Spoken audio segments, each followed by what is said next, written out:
Good morning and welcome to Wednesday's Excerpts. It's me, Toni Shiloh, and I thought I would continue from last week and read book 2 in the Maple Run series. This is Finding Love. If you remember last week, I read a portion of Buying Love, which was book 1. This is book 2, like I said, and it takes place in the Maple Run series in my fictional town, Maple Run, Virginia. And this book deals with Delaney, who is the sister to the hero from book 1. So I'm just going to read from chapter 1. Why not? It seems to be a fun place to start. Luke Robinson rolled into the Maple Pits parking lot. The restaurant looked like a refurbished barn. Its red siding gleamed in the summer sunshine. He'd driven to Maple Run, Virginia for one purpose. But right then, his stomach demanded sustenance, curtailing his plans. He turned off the Harley Roadster and placed his boot-clad feet on the ground. Hopefully, one of the staff members could direct him to his real purpose, after they fed him.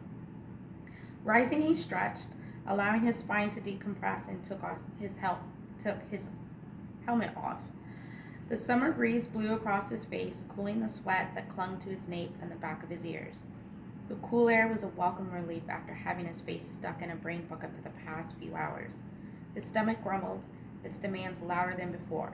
In a few steps, he strode into the restaurant. A pretty redhead greeted him. "Welcome to the Maple Pit." Her eyes widened as she took in his appearance. Was it his 6'3" frame, leather apparel, or scruffy face that did her in? Since his boots had hit American soil, he'd been growing out the hair on his face. Judging by the relaxing ambiance and dress of their customers, he'd bank on his appearance being the reason for the look of astonishment on the hostess' face. "Thank you, ma'am." His voice sounded a little rusty as thirst pushed against his throat. "Would you like a seat at the bar?" Luke glanced around. Families were enjoying their meals in booths and tables. Was there really a point in taking up a table for just himself? He glanced at the bar. A tightness in his gut brought forth beads of sweat. Sure." "Great, this way." She headed toward his right, a menu in hand. After placing it on the countertop, she smiled at him.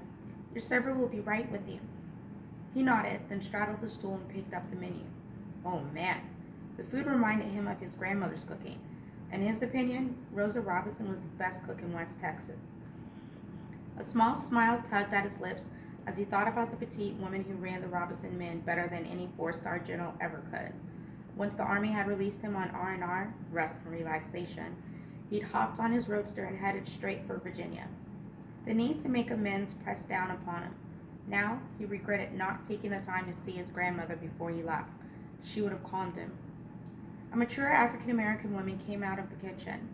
A frown on her face etched deep lines across her forehead. She paused in front of him. "Excuse me, sir, have you been helped?"